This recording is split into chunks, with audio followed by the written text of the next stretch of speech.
शुरू से ही बता रहे हैं, ठीक है। मार्कंडेय ऋषि जी थे जिन्होंने यह माता नर्मदा का परिक्रमा उठाया था।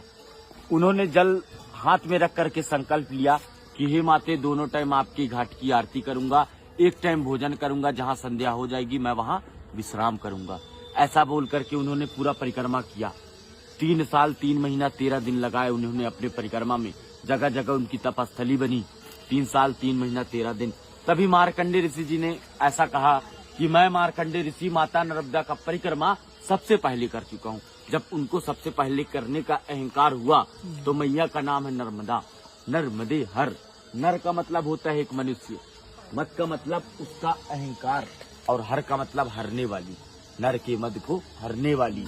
मार्कंडेय ऋषि जी का अहंकार टूटा, मार्कंडेय ऋषि जी खंडित हुए। जब उनको ये प्रतीत हुआ कि अब माता नर्मदा का परिक्रमा तो कोई नहीं कर पाएगा, इसके कारण उनको वो दूसरी बार कोशिश किए। जल लिया हाथ में और बोला, हे मैया, दोनों टाइम आपके घाट की आरती करूंगा, एक टाइम भोजन करूंगा, और जो मुझसे इतनी बड़ी भूल हुई, इतनी बड़ी गलती हुई, मेरा जो अहंकार था, उसके प्रायश्चित के लिए आपके दोनों तटों में हजारों नदी नालों का संगम है, मैं किसी भी नदी नालों को नहीं छोड़ूंगा। उन्होंने सभी का परिक्रमा किया, किसी नदी नालों को नहीं छोड़ा। 27 वर्ष लगे थे उनकी परिक्रमा में, 27 वर्ष।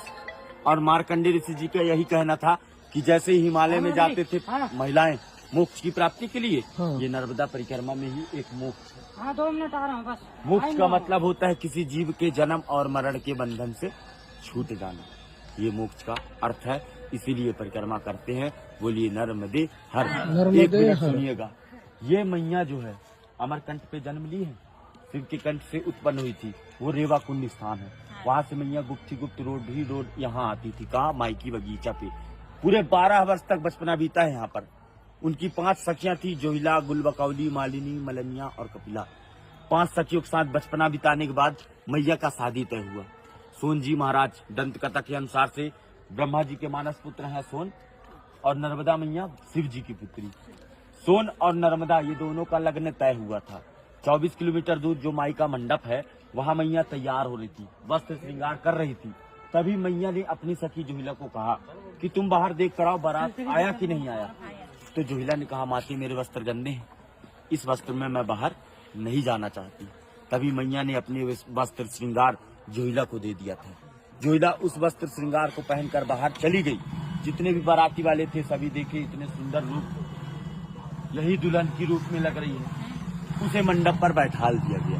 जोहिला भी जानबूझ करके बैठ गई और जो है छल कपट करते हुए वो बैठी।